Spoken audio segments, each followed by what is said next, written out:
I'm mistaken, I believe we are going to begin Unit 3 of the Growing Church book. I think last time we finished up on Unit 2. And so today I'm going to try to share something different. I have a PowerPoint presentation. Let me just see if I can get that to work real quick. No, sorry, I want to share screen. Advanced.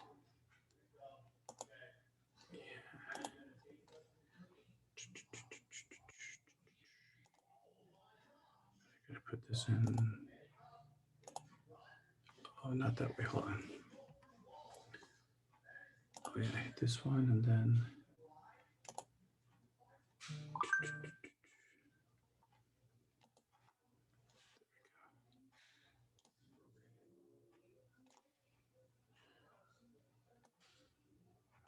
There we go. Sorry. Okay. I'm hoping all of you can see that. Alice, can you see that PowerPoint? Does that look okay? Yes, just the Church of India. Yeah, okay, yeah. So it's filling up the screen, I'm hoping. If something gets cut off, please let me know. Because on my side, it looks a little bit different from what you guys, all of you see. But a couple years back, I was in for one of the MGOCSM events. Myself and Sujit Achen from Reverend Father Sujit Thomas from currently now in Philadelphia, serving as the assistant at St. Thomas in Unruh, Philadelphia. Both of us gave a presentation. I focused more on the early church, like general church history of the early, like the ecumenical councils. And Achen did the part about the Indian church, but it was one big presentation that we worked on. And so I have this PowerPoint that kind of summarizes a lot of the things that we've already gone through. So I'm just going to quickly go through the parts we have done so far, since it's kind of the halfway point of our book, and then continue to use it for this Unit 3 lesson. So just as a reminder, hold on, sorry. The first part of when you talk about the church, the growing church in India, it's the arrival of St. Thomas. St. Thomas, we believe, came in 52 AD. Kudangalore preached a Jewish colony there, the 7 F churches. One thing that we didn't mention, and that wasn't mentioned in the book, but we know that we hear in Sunday school and church history lessons, there's the 4 main families that got converted to Christianity from St. Thomas.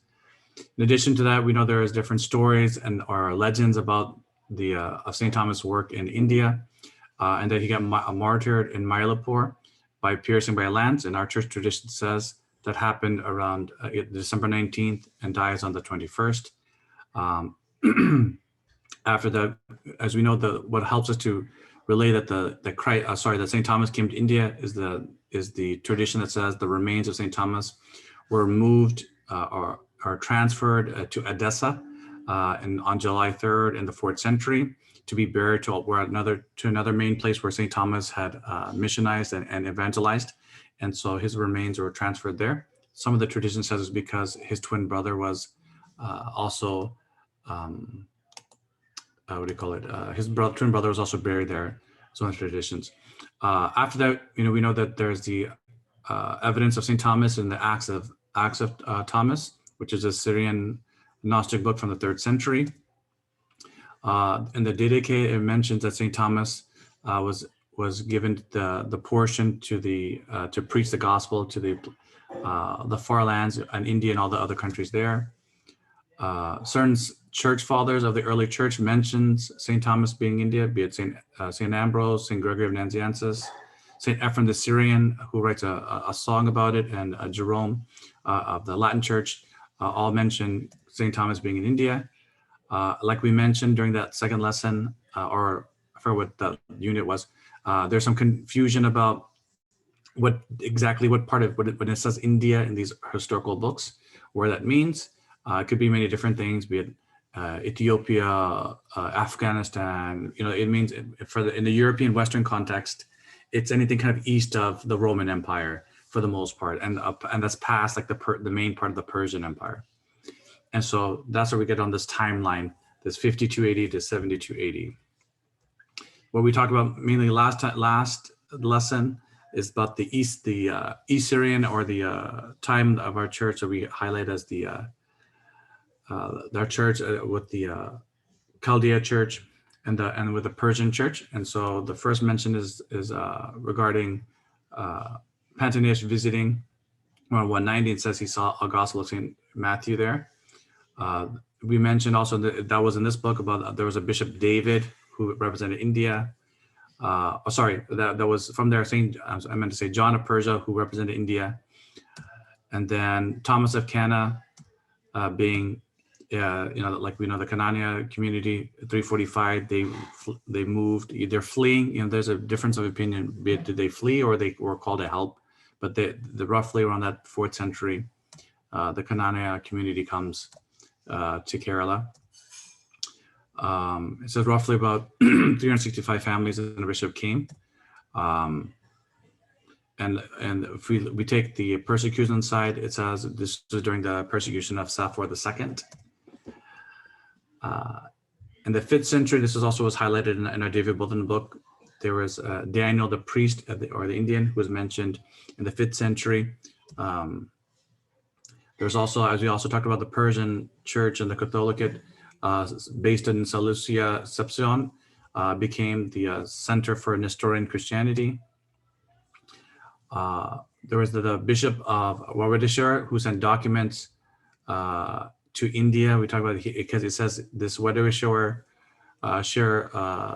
diocese included India. Then there in the 6th century, the Cosmos Indianapolis, he was a traveler who traveled around the world and kind of a sailor. It mentioned that the country of Malay, meaning Malabar, is where the spices and the pepper grew. And so it mentions that there was a bishop appointed for them through Persia. And this is in his book, Universal Christian Topography. He's writing about on his travels, the different places where there's Christian groups. And then in the 9th century, you have different Persian and Syrian bishops who come to Kerala and the finding of Persian crosses. And that's also what was mentioned last time in our lesson. We also talked about the copper plates granted by the Hindu kings to these Christians, granting the Christian community certain privileges. That also highlights the existence of a Christian community. And then we didn't get too much into it, but it mentions, as we know in the life of the church, that there was in the East Syriac or the Persian form of Christianity. By this time, there's archdeacons, priests, and bishops in Persia supporting this community. And so we get these years of the church in India from the 345 of 4th century Thomas of Cana, the moving of his of St. Thomas's relics, and then when we get to the 9th century, we get to the beginnings of the Persian connection to the church, and all on the arrival of all those bishops and the Persian bishops and the Persian crosses that are found in Kerala today date back to that 800s or the 9th century. And that gets us now to the next part of our unit, which is the Church of Malabar in contact with the Portuguese. And this is on page 70, beginning on page 72 of our book, beginning with the unit 3, lesson 1. So we know that the Portuguese come to India primarily looking for a route to China, right?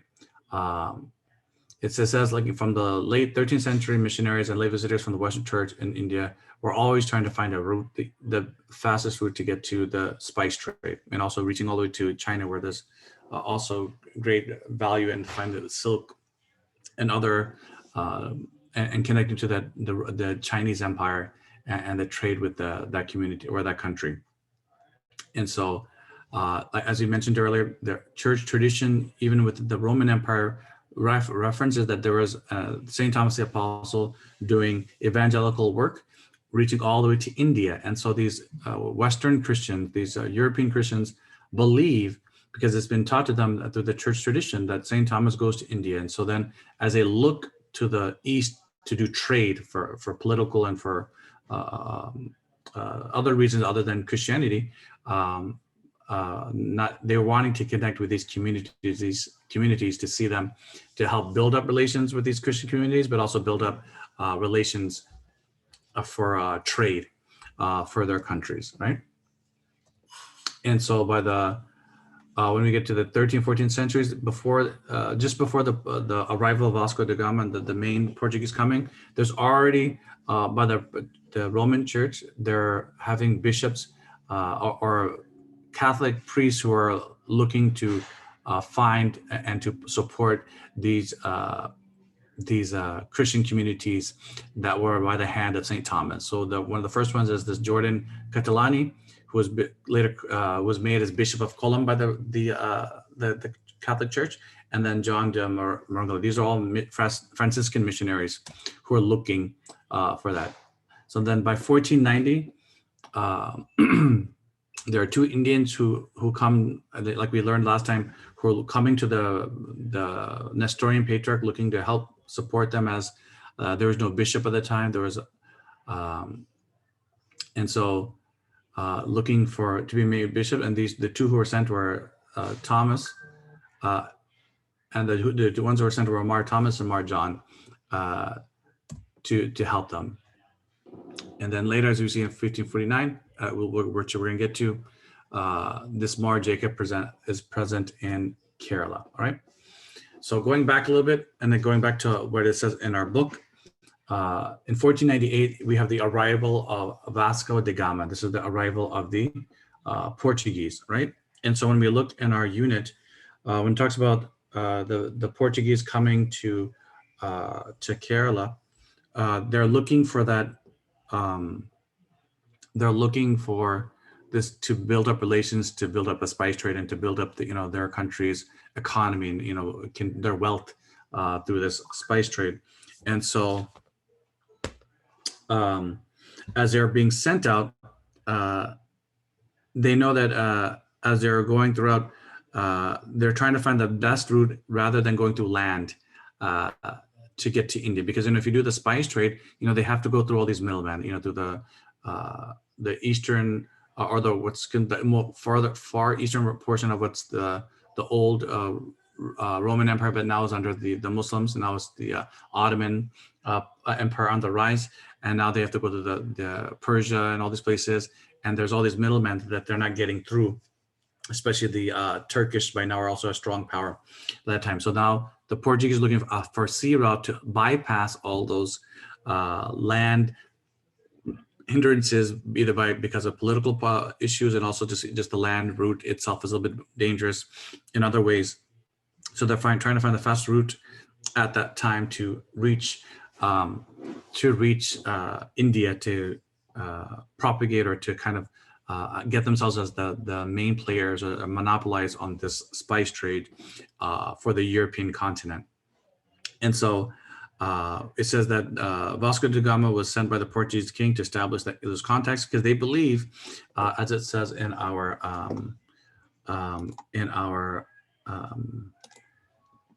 lesson, that the Portuguese were looking for the Christian empire that they've heard of. There should be a Christian king in India, and so they're sending Vasco da Gama to look for that Christian community so that they can build up good relations, and hopefully they can influence them to help them build up a good trade relations with them once they find this route. So then that's what Vasco da Gama, we know, is being sent, because they're hoping, European countries are there at that time are predominantly Christian countries. They're looking for whatever kind of connection they can do to build up the spice trade. And so that's why da Gama, when he's going to India, is also, because of the church tradition, even in Europe, is looking for that Christian community there to hopefully to capitalize on that connection, that the faith that they share in common. And so that's what they're hoping will happen when da Gama goes. So we know that da Gama goes in that 15th century, the 1400s, and then he arrives to India by 1502. So now this will begin the 16th century, and then sorry, that's the second visit, but by 1500 he reaches, sorry, and then he's reaching there, but they don't find the Christian community like they think, and it says that that it says when he first goes there, he assumes some of these Hindu temples and these Hindu places that he's reached are actually Christian versions of the Virgin Mary, or like Christian Indian versions of what Christian churches should look like. Because he assumed when he land there, he would be reaching for these Christian communities when he sees these kings. He just assumed that they're just, that's how it is. These kind of Indian people look like, even if they're Christian or not. And so it says that he tries to make those negotiations with them, but it doesn't go far. And at that point, when he first lands into to India, and then keeps going, I don't want to get too much into the detail as VC Samlachan mentions, but it shows that back and forth. The main thing is they go for trade, and then they try it first, it doesn't work as well, but then later they build up a stronger connection in other parts of Kerala. The things to highlight is when they're coming, as they're being sent to go and make these connections with India, the thing that we have to be mindful of is at this time, when we look at the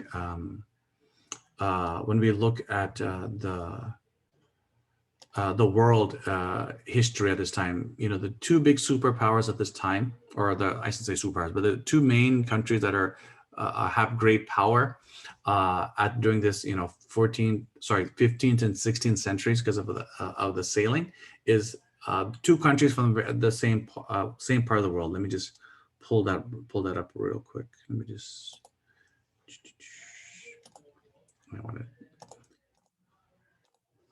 So we know that this is a map of Europe, and so this is a current map, but during this time we have all these different countries. They're not all separate like this. There's different empires and things being one, or that make up Europe.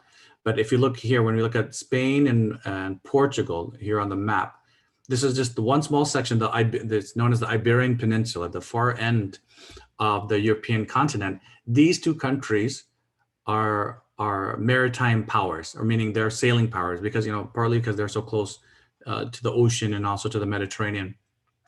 They have a great a navy and seafaring people, and so they rule a lot of the economy of what's happening in Europe and in the world this time, because they're sailing these places. We learned that for the Spanish, they try to go to India going west, because Christopher Columbus believes that he can get to India faster, because he's believing that the world is round and you can get there.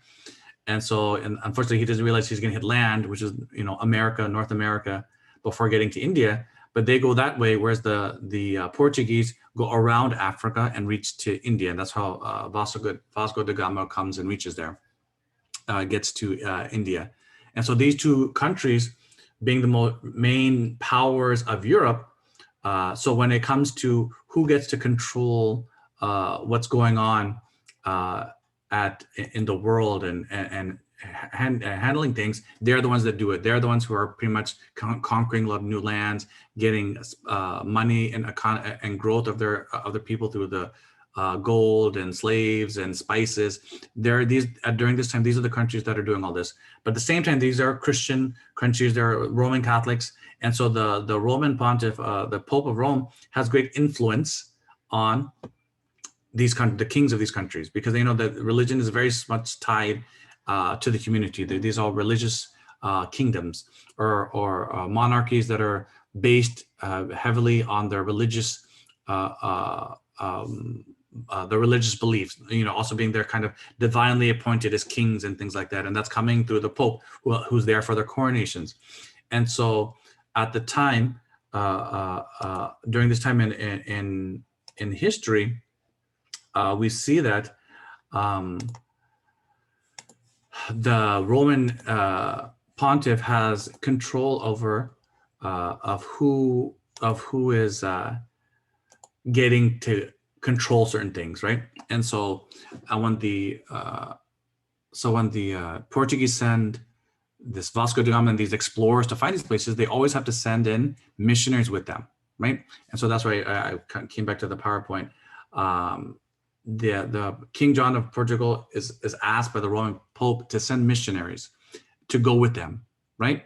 And so this is so as they're building relations, they know that they have to have the support of the Roman pontiff or the Pope of Rome, to help them solidify their power, because the Pope of Rome has great political influence or influence amongst all the other kingdoms and things that are going on in Rome. And so so we also see that there's something that's called, let me try to find words on that. There it goes, the Paroda, okay? Prodroda. So skipping ahead, so the Pope looked at the map and divided the world with a line and said everything east of this line, the Portuguese kingdom, monarchy will have all rights to, and the west side of that line that the Spanish monarchy will have. That's why in America, in the Americas, both North and South, because of the line they drew on the map, they said that was supposed to be for the Spanish kings. They were in charge of, they were allowed by the Roman pontiff to build up relations and trade, as long as they made sure they had brought missionaries with them. That was their sphere of influence, being the main superpower at that time in terms of sailing and navy.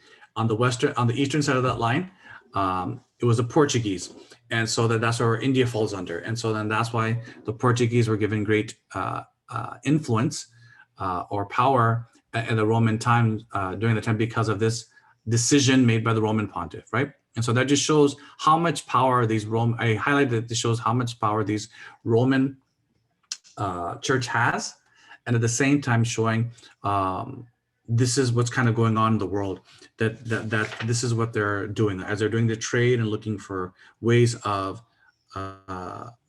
building up relations with other churches. That's what they're trying to do. They're trying to build up economies and superpowerness for their churches, and so for their kingdoms, and they use the church as one of the avenues for doing that, or helping them to do that.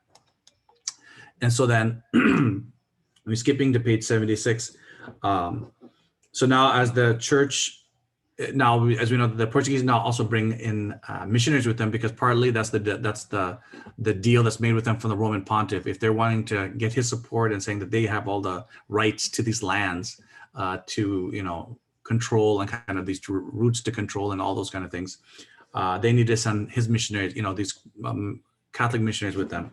And so with that being said, that means also now the Portuguese are having to support these missionaries in bringing any community that they either evangelize, Hindu conversion, or these Christian communities that they're finding in India that don't know the Roman pontiff or the Roman church directly in terms of administration, helping these Roman missionaries to make sure that these communities, Christian communities they find in India, to be falling under the sphere or the influence and control of the Pope of Rome.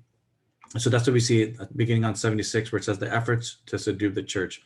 And so we see that Radon's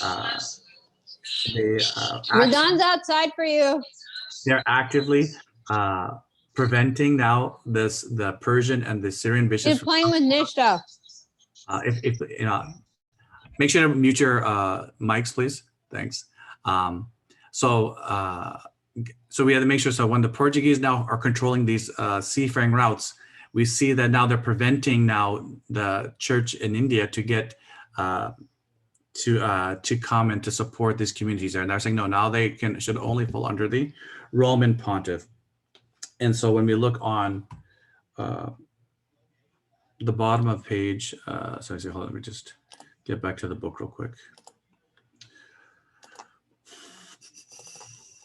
We get to 76, where it says here, the steps that the Portuguese have adopted to gain their end should be noted here, that to bring the church under Malabar and the administrative control of the Portuguese. The Portuguese start beginning their diocese or their main center now in Goa. That's in 1510, and with the bishop center there, they're preventing any other influence from any outside Christian communities that aren't part of the Roman Church from coming. And so now they have, and because they control the sea routes and all the ships that are coming into Kerala or into Malabar, now they are able to make sure to convert the church of Malabar to Roman Catholicism. And that was for them, that was the main, that was their main goal, or one of the main goals. because that was what the Roman pontiff or the Pope of Rome was wanting, to make sure that whatever communities that they establish, be it the conversion or they find there, they have to make sure that it falls under the influence of the Church of Rome. Because by this time, by the 15th, 16th, actually beginning by the 13th, 14th centuries, it's now this teaching or idea that the Pope of Rome has universal jurisdiction over the church as a whole, should be under him, has gained strength. And so now as these European countries are now sailing and exploring, and they're also Roman Catholic, it is their responsibility to make sure that these communities fall under the Roman Pope, and they go along with it. These, like Portugal and Spain, these other Catholic countries go with this because of the great clout that the Pope of Rome has. They know if they have his good side or continue to support him or support the church will support their country's claims to having more control over these political things. And so that's why the Portuguese are supporting this missionary work, not so much out of Christian charity, or not primarily, I would say, or because of conversion, but that's part of there for sure. That's part of it. But also, there's also a side of it that's this political control of what's happening in Europe, and so they want to keep their control. And so that's what we see in this part of the lesson, where it's that the church is now trying to bring the Roman Church is trying to bring now the Church of Malabar or the church in Kerala or in India to be under their control. And so in the book, it mentions different the priests and the bishops they try to bring up. One of these, it says that there was a Portuguese priest named Pantiendo. He was the first one to kind of be kind of elevated, be in control of the church in Malabar,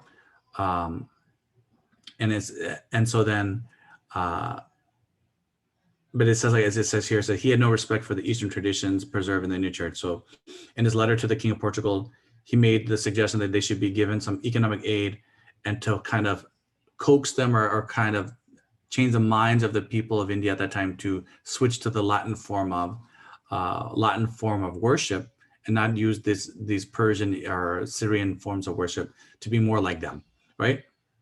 And so, and that's the first beginnings of seeing how the Roman Church is trying to control the church in Kerala.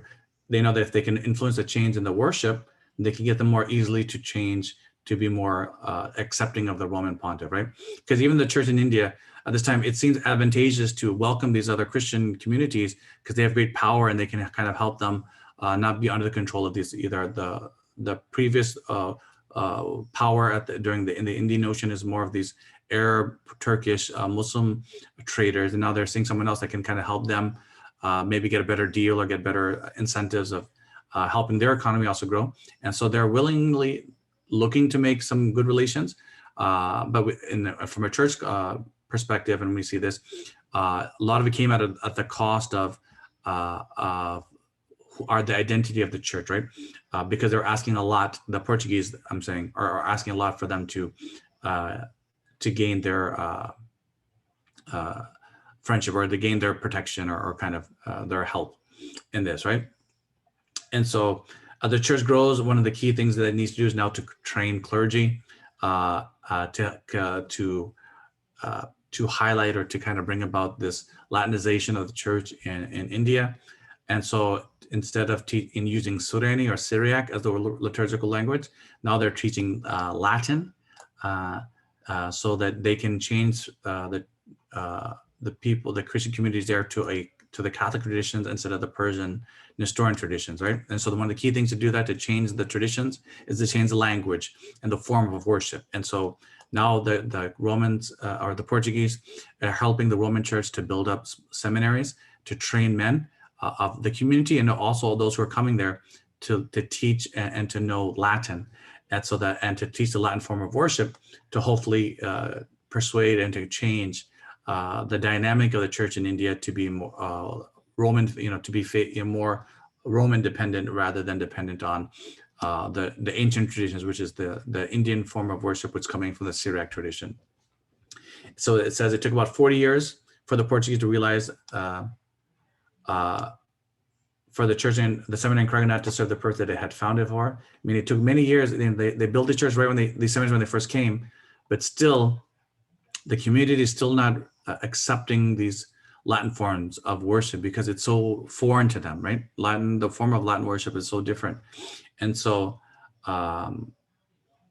it was not having these missionaries who came before, most of them were Dominican and Franciscan, weren't having the effect. So it says by the late 16th century, they bring Jesuits. So, and pretty much at that time, Jesuits are a strong community, monastic community within the church, the Catholic Church, and they're known for education. And so, and a very strict education. So they bring these Jesuits to take control of the seminaries and to make sure to bring the church in India under Roman control, or at least influence, and to make sure that they more accepting of the to be accepting of their traditions. So they're very, very, very keen. They understood that the Church of Malabar, coming from a Syriac heritage, they said that they were able to teach one subject, as they taught Syriac as one of the subjects, as one of many. And so to kind of appease these communities, to say, hey, we're trying to teach you a better way of doing things, or at least how the church is growing. You're so far behind compared to what our church is in Europe. And so they're finding ways to kind of slowly bring the church in India to be more Roman, but slowly through their practices of Latinizing the church, we see that now they slowly but surely start stopping to, even though they taught that one class and the Syriac say, hey, we'll be your friends. We understand that's kind of your heritage, but slowly you have to start understanding that this form of worship, the Church of Rome has the fullness of the faith, or the better that there was a lot of heresies that happened that you guys weren't aware of, that you only find in the Latin Church. And so you need to be accepting of this if you want to be accepting of Christ, and also to be part of his church, because you have to be in union with Rome. And so then they slowly start taking away the Syriac forms of worship. And then that's when we start saying forbidding books of the Syriac traditions. And then they wouldn't, and then only, they start making very strict that only people who are graduates of the seminary can be ordained. And then we mentioned that probably because before the Portuguese came, the Eastern Church's form of teaching priests was not through seminary, like not a formal university style where like a whole bunch of people came to one place and had different classes under the teachers there. The Church in India especially had the guru style, which is also the form they have in India, where there's one guru or one Malpan teacher, and then he might have one or two students who would be with them, and they learn everything from that one Malpan or the guru. And that was how, and sometimes it was because it was uncle to nephew and things like that. It was just one teacher who would teach all of what he knew and learned from the church traditions, and then they would naturally become the next heir apparent, and they get ordained to take over for the communities, either because another church grew, or once one Malpan or one elderly priest passes away, there's another priest to step in for that church community. And so there wasn't a seminary style; it was just more of like this Malpan form of teaching. Or format of training, I should say. And so the Portuguese, when they come and they say that unless you get ordained, successfully complete the courses for a seminary, you can't get ordained. That's also a difference change for the church community in Malabar, for the Indian church in Kerala. And so as we get there, like I said earlier, as all this is going on, we see that by the first half of the 16th century, as the Portuguese are getting control of the Indian Ocean and the trade in the Indian Ocean, like I said, to help control the community to be more Roman rather than Syriac or Persian, they suppressed Syrian bishops from reaching to Kerala. And so that's we see that happening. That it says there was here Achen mentioned, or the book mentions. We don't know what happens. We have seen that there were at least 2 Syrian bishops in Kerala during the 1st and 2nd century. What happened to the junior of the 2 is not known. Mar Jacob the Senior died in 1552 in a Franciscan monastery. So that whoever was there at the time when the Portuguese came, they pretty much kind of put them under almost house arrest, and they prevented anyone else from coming to Kerala. Also at the same time, it highlights in this last part of this first chapter of the unit, other ways that the Portuguese tried to bring their own control in this here in their coming to Kerala or coming to Malabar. They adopted mixed marriages between their men and natives as a way to enhance their power, because now they're building families amongst that community who are under the men who are the husbands of the family being Portuguese have control over these these families, and naturally will tell them that, well, you have to join my side and my faith and my way of doing things. And so then these Portuguese men are making sure that these communities, these families that they're building with the native families, women, and the families are building in Kerala or in Malabar are now building up a stronger community or affinity, I should say, to the European way of doing things, and also the Roman worship, as it were. And as they and then they just continue to, like it says, they try to prevent Syrian Christians from being able to take things to do their form of handling church affairs. And it says other thing it mentions, the Syrian Christians noticed that the European way of doing things is very different from how things are done in India, and it seems very immoral how they interacted with the women, and how they that time with drinking and I think about it also like smoking, things like that. Those are things that were kind of not seen as practices really in the Indian subcontinent, or at least especially in Kerala, as seen as moral.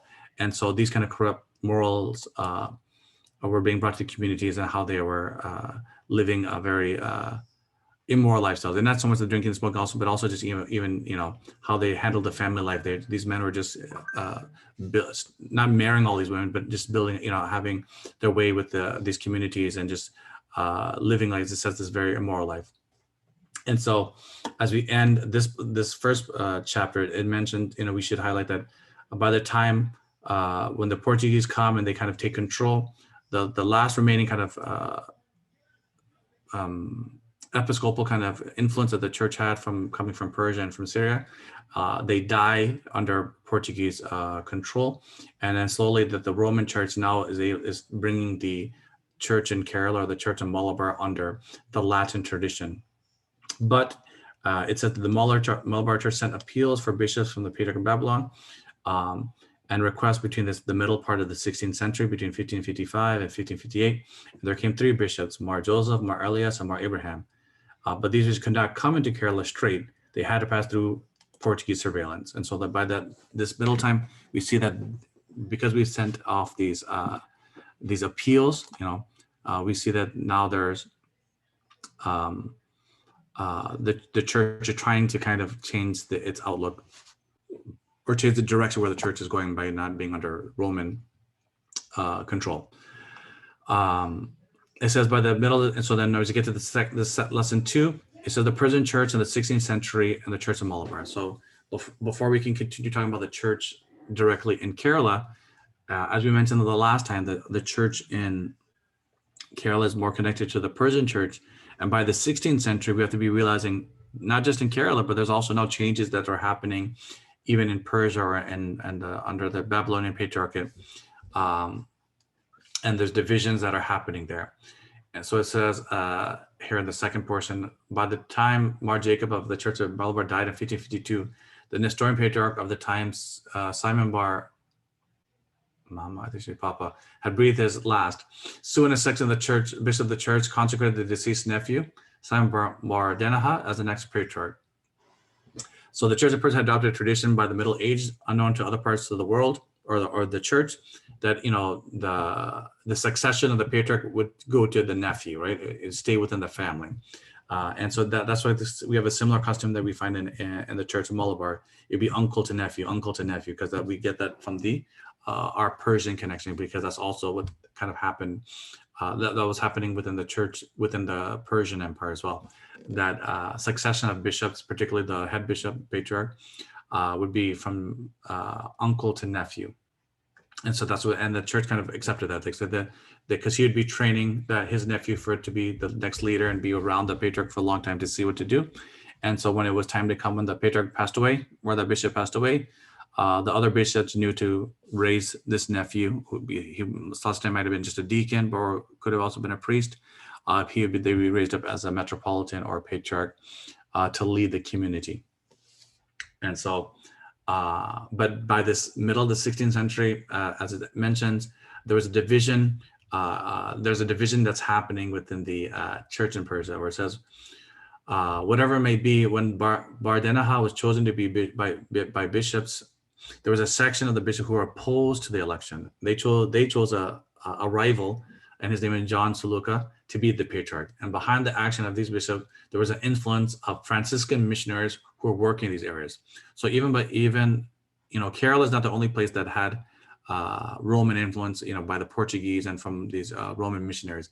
Even in these Persian areas, and which is pretty much the Ottoman Empire areas, there's also influence of different Catholic missionaries. And so in this area in Persia were Franciscan missionaries who were working amongst the certain communities in their area. And they said, that's not a common practice to have, the next in line to always just be the nephew, and they're also looking to find someone who might be more favorable to accept the Roman Pope as someone to be in control. And so they kind of also behind the scenes divide the church in Persia to find a different way of doing things. So we see this difference or division amongst the bishops in Persia. There's one patriarch who's chosen among the custom of their practices and their customs, and then there's rival group who select someone different outside of their normal customs, but having the support of these Franciscan missionaries. And so and they tell them, hey, if you come with us, the Roman Pope can help nominate and bring them up and support him to be as the next patriarch. So it says that this John of Seleucia went to Rome and he was made patriarch by Pope Julius III. So outside of the Persian bishops, he goes to Rome and gets elevated as patriarch by the Roman pontiff. But what that means is that he's subject to the Roman Pope. He accepts the consecration as patriarch and with the title of the patriarch of the Persian church. But now it comes with saying that because I'm the one who ordained you and you're accepting me as the one to give you that title, that means now that your church, you and the church that you're going to lead will be ultimately under the Church of Rome. So, but there were the bishops that were with this John of Seleucia. He had his supporters. So then he goes back, but the church in Persia is not under the same control as it is in Europe, right? So the moment he comes back to Persia, he is arrested by political authorities and was killed by someone in jail. So the church which supported Seleucia was disheartened, so that if they chose bishop, they chose someone to change him. The new patriarch, in order to strengthen himself, came to bring the church under his control. And so the main thing is saying they were kind of disheartened. So we're seeing this kind of political upheaval and back and forth, even not just in Kerala, but also in Persia. And so then they recognized that there was a need to kind of, when they had this division happening just within the Persian empire, the patriarch recognized that he needed to make sure that he had the strength of the church that he knows that's part of him or part of their control, which is in Kerala or in Malabar. And so he made sure to send bishops to Malabar to make sure to solidify his support amongst the church communities that were further away. Because as we mentioned that last time, at the height of the Church of Persia or the Persian church's influence, it went all the way from India to China. They had missionaries that went that far, and dioceses that went that far, that owed its allegiance to, or at least its support and its heritage to the Persian church. And so then he knew that if there's all this upheaval happening now amongst the community, which now it's more subdivided and being kind of influenced by outside forces, particularly these European countries that are controlling the sea and the routes of the world at this time, he's knowing that he needs to get the support of the church in India to make sure that he can remain in power. So it says that when these bishops that were sent by the Nestorian Patriarch or the Persian Patriarch goes to India, when they come to India, the Roman Catholics did not receive them, right? So the bishops came to India as prelates of the Roman Catholic Church, but not as metrons of the Nestorian Church of Persia. But they were not permitted by the Goan authorities to proceed to Kerala and fulfill their episcopal functions. Because as you can mind, even though that by this time maybe this patriarch had more Roman influence, the Church of Rome was limiting his sphere of influence only to the Persian regions. They already had the Portuguese in control of the church in Malabar at this time, and then they had their main diocese now in Goa, and the Goan bishop at the time has all control. And then and they're now trying to change the Church of Kerala from that's the Malabar Church from a Syriac form worshiping church to a Latin church. So they prevent these Nestorian bishops, though they have some Roman connection or support in Persia, they don't have the support to do anything in Kerala. Right? So that's the main thing that we see here in this section, that though there's a division of the church in Persia that's more Roman leaning because of its support, they still don't have any support to do anything in Kerala because the Portuguese were the ones giving the control of what happens to the church in India. At the same time, the division of the church of the Persian church that was not influenced by Rome, they also try to send bishops. That patriarch also sent bishops to Kerala or to the Malabar Church, but he too also, and this is more Abraham, but they too are also not being though they're being received well by the church community, they're not being allowed to do anything, because when the Portuguese find out they're there, as it says, they capture them and send them out. They're not allowed to fulfill the role as bishop for these church communities, because they're, like I said earlier in the last lesson, they're doing their level best to make sure that the community of the church in Kerala or the Malabar Church doesn't keep these Syriac worshiping style, because they know that that's a way that the people can divide themselves or separate themselves from the Roman Church. Because the Roman Church is predominantly Latin, because it's coming from Rome, it's Latin worshiping, and all their teachings and all their books of how to be in the Christians in a Roman way is Latin, and that's the only way they see it, especially during this time, during this 14, 15, 16 centuries. That's the only way of worshiping, and so anything that has an Eastern influence is cast aside. And so then the little more detail in this Bar Abraham when he arrives. When they arrive, they're not allowing them to do things. Though Abraham was supported by the Roman Pope, it says, and Patriarch, so the Portuguese authorities don't want to accept him because now they know they'll lose their influence. And so we see that back and forth, he's having to go back and forth with all the different trials and tribulations. And then this whole incident just shows how much the Portuguese and the Romans are trying to make sure that the best way to control the church in India is to make sure that they are looking more to how they do things more than anything else. That's the end result. So anyone who comes, be it that comes from Persia, be it Roman supported or not Roman supported, these people are these bishops and these evangelists, these bishops who are sent to support the church in Kerala are never allowed to really do anything when the Portuguese are there. And this comes to the climax when we see the coming of this Alexis de Menendez, when he's appointed as Archbishop of Goa. He was appointed by Rome to look after this Bar Abraham and control him, and because he was the Persian bishop here, and so at the same time he's being sent to make sure that the Roman Catholic form of worship and administration is set up properly and ably. That's what he's sent there, as it says. So he's the one who conducts this synod of Udayampur, and at this synod, of the Syrian community or of Malabar, the Christian community in Malabar. They're able to bring control fully into the Roman sphere. So they pretty much denounce most things that are Syriac. Even this Mar Abraham who's there, he says he'll support Rome, but under the Syriac form of worship.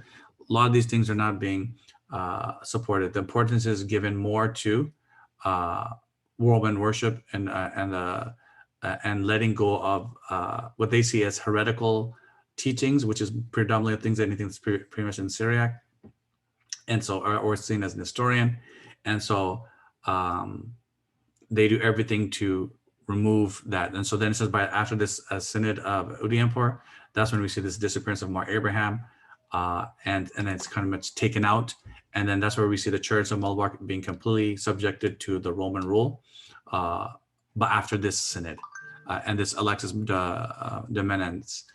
And so that's where the church goes from here. That the church is now fully within the grip of the Roman Church. And let me hold on one second. Let me put this in. Okay.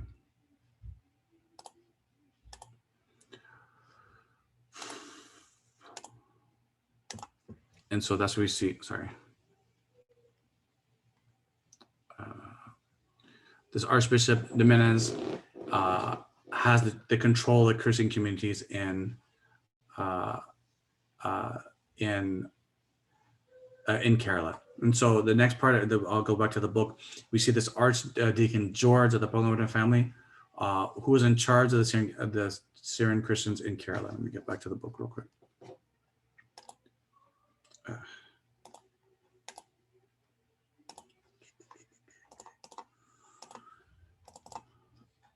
And so we see this Archdeacon George or Givergis, right? He's the one that helped Mar Abraham. He was chosen because, at this time, when we talk about these archdeacons, the office of the archdeacon was a native, someone from India or Malabar. He was the highest ranking administrative official in the church from Kerala or from Malabar, from India, who was the right-hand person of the bishop who's coming from Persia. So they even had the title as the Archdeacon of all India, right? As some people notice have written. That was their role. It was to help administrate the church in India for the bishops. And so after the bishop, the next strongest person is this archdeacon. And so their role is to support the administration of the church. He is the one to help the bishop maintain relations with the people, in appointing and removing priests in parishes, and in all managing matters concerning churches.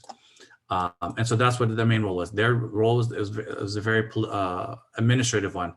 They are ones who are pretty much enacted any of the decisions by the bishop and that were being made. He made sure they were followed through on, and he also advised the bishop what to do, because he's the one living in this place, and so then he knows more of these priests and these communities, and so he had great influence of the church. That's what it says. Even says here, this Mar Abraham assisted the archdeacon in the administration, and so then when Portuguese, like I mentioned, that Synod of Udaipur is there, they don't like kind of they know that's a Syriac form of administration. So the Portuguese were interested in the church taking matters for reform, and so they have their own with this Archbishop Menendez.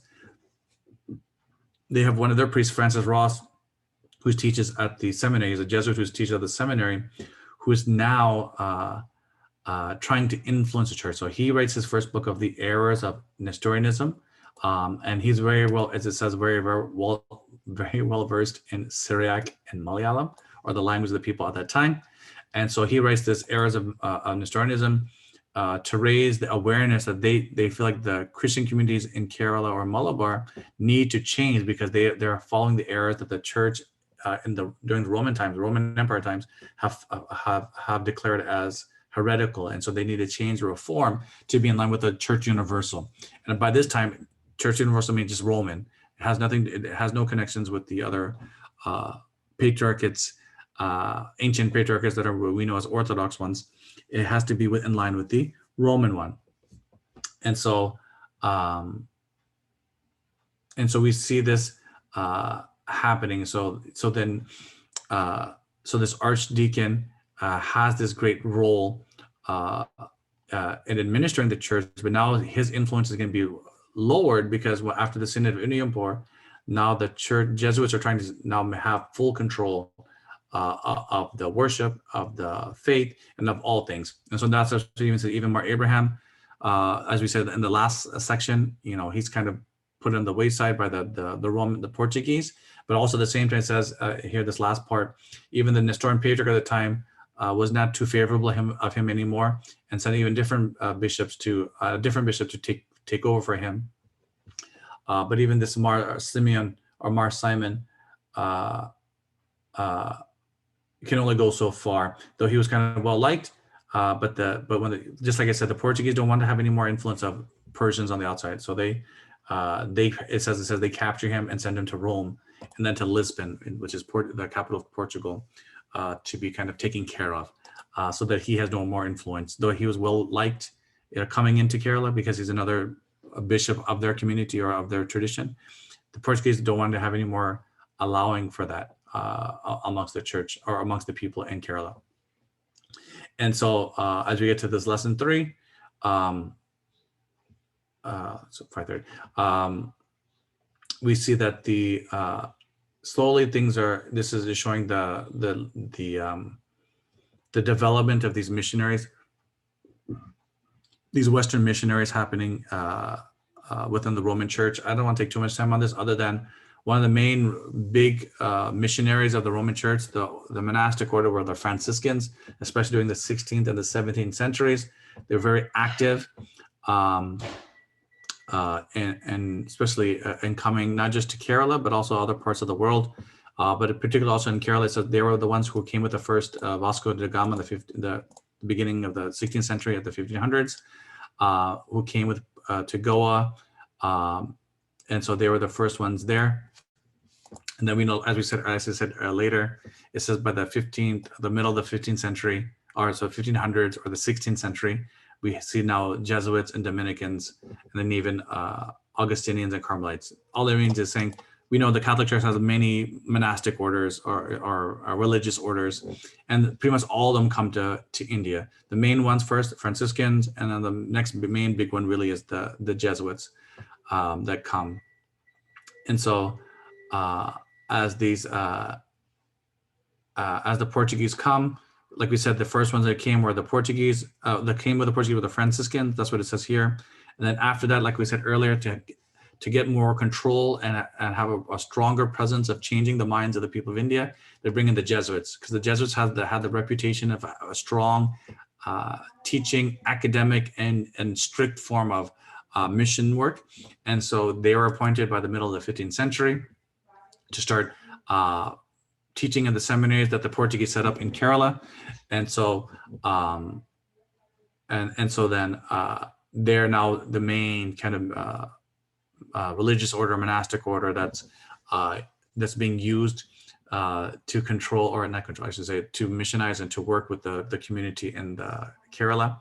And then we get two main figures of the Jesuits, Francis Xavier, which I know for sure, is a saint of one of the saints of the Catholic Church, especially in, the Jesuits in India, or for Jesuits and also for the Catholic Christians in India. Saint Francis Xavier, if I'm not mistaken, he's buried, or his tomb sarcophagus is still at one of the churches, and during his Paranal, the people come and venerate at his cover, or his little sarcophagus, because it says his body is still as incorrupt. And the other main figure, this Robert de Nobly. But this Francis Xavier is one of the main Jesuit figures in establishing their presence in Kerala. Like I said, because of his work amongst the community and missionizing. he did, that's like I said, he becomes a saint of the church because of his work in India, particularly in Kerala, right? He's from France. He's from the Society of Jesus, that means the Jesuits. He's appointed to go to India to evangelize and to India and the Eastern lands. And so he's the one that goes. And so then when he reaches to Goa, he's now starting his work. One of the main things it says from among the fisher, one of the things he's really known for is the mission work that he does amongst the local fishermen and converting many to the Christian faith, particularly the Roman Catholic form of the Christian faith. And so he does a lot of work in missionizing and growing the church. The main thing for this, Robert de Nobly, he also does a lot of work in helping convert a lot of the Hindu tribes and peoples, not necessarily the Christian communities, but the non-Christians people, and converting them to Christianity, understanding their language and their culture, and then able to kind of propagate the faith by communicating and teaching a different way. And because lots of times these are more poor communities, when these European missionaries come with a lot of wealth and with a lot of resources and the ability to kind of bring them out of their poverty, they're able to kind of convert many people because they're helping them get out of a lot of the struggles that they may be having because they're being a low caste or very poor, whatnot. But it says this Robert de Nobly, he did it because he was willing to learn Sanskrit, Tamil, Telugu, and learn the cultural and thought patterns of India. He was able to bring Christianity through the truths of Hindu spirituality and help the people to understand Christian ideas better. So that's one of the other reasons why this Robert de Nobly is very well understood as one of the figures for these Jesuits and converting many to the Christian faith, particularly in the Kerala parts of the Malabar regions of India. The section 6 says there's a lot of other regions where the Catholics missionaries were being sent into different parts of India, particularly through the work of the Portuguese. And I don't want to take too much time in here, other than knowing we should recognize they went to parts of to the northern regions of India, particularly to the Muslim regions, but also to the other Hindu areas of India. And these missionaries went to a lot of these places and converted many, where the biggest base, where the strongest stronghold that they had was in Goa and on the Malabar coast. And that's where we see the strength of these Portuguese influence of Roman Catholicism and Christianity happening in India. Here in lesson 4, hold on, sorry. Let's do one last thing here, this lesson 4.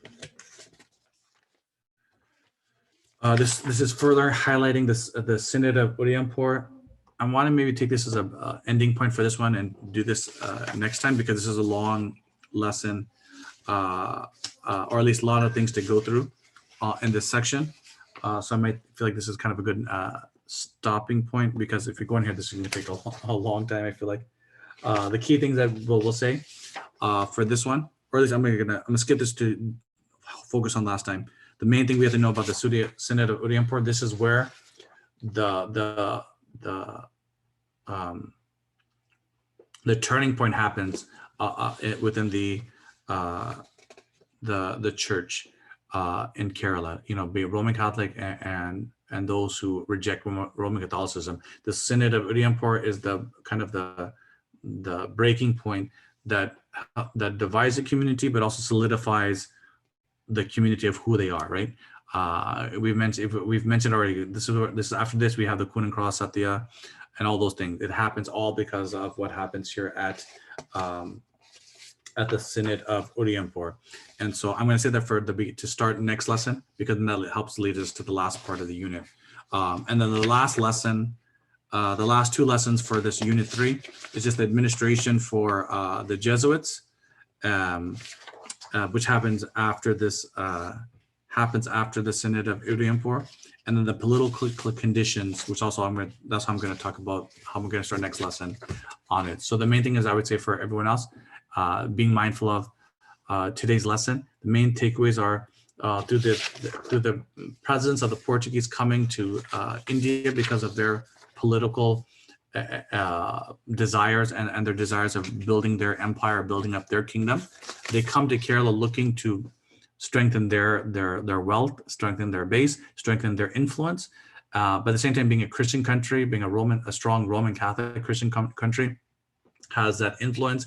And because of the political influence of the Roman Pope on the church, on the kingdom of Portugal, making sure they send missionaries, this makes all these things is what helps, was what influences and affects how our church in India changed and conformed and had to reform and to understand more of our identity as a church because of the coming of the Portuguese.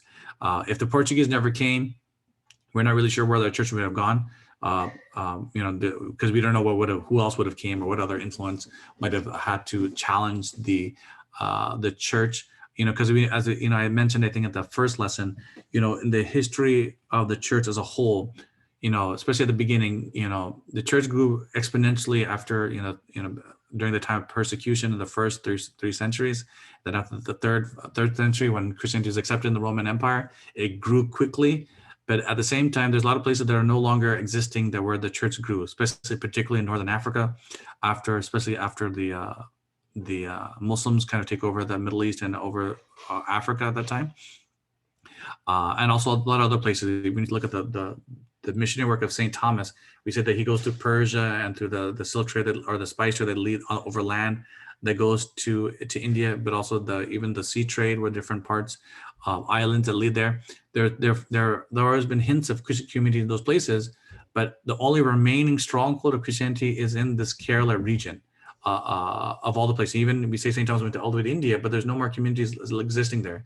We even know that the Persian church had missionaries that went that far by the 10th and 11th century, but those churches are no longer living there. Because of the strife and the struggle of the church in Kerala, particularly during this time of not of a foreign religion, but because of a different form of Christianity that comes to challenge them, this solidifies or kind of galvanizes our community to really think about what is our identity as Christians. And so, as much as it's kind of saddening to see how much change it was and how much the Portuguese kind of did to force us to be as Roman Catholic and did many unimaginable things of taking out of preventing bishops, or even it says rumors, it never says directly, but we assume either kill these Tirumenis or for sure at least imprison them and to where they would never be seen again, or forced to stay in Europe and just do Roman form of worship, which some of them did that we see in history. But going to great lengths to force the community there to be like them, or at least not like them, to be under them. And so, though that has a great, that's a very negative thing to say, a negative thing that happened to us. But at the same time, just like we see many churches who talk about the life of the martyrs and the church that's persecuted, it's during these times of great persecution or struggle that we see that a lot of things change and grow. And so we see even more growth happening because of this, and seeing how our church becomes more stronger in its ability to know its faith because of what happened here, particularly after this Kunin cross out there. That's why in our church history, more than anything else, it's only after the Portuguese that people really think that the churches in Kerala, there's Christians in Kerala, because the Portuguese came. It's not so much because they're the first ones to bring Christianity, but the first ones to challenge the church to really build up a strong community just in Kerala, to recognize who we are, and getting the support of our sister churches from Syria and Persia helps us to really grow into the church that we are today. With that being said, I'm going to wrap up here for today and then take any questions. And then if not, then we'll close for the day. Actually, one quick question that I have is do you need more 2 classes or 1 class would do? And I forgot, I'll try to wrap up by next time, But like this last, I forgot, I'm just going back to make sure that last unit, make sure, where did I go? Oh, I passed it up. I think I can get it done also with this because it ties with the Synod of Uriampur. I'm hoping to show how that's the impetus of help making the Christian community, that's what begins the 50 years of Roman rule.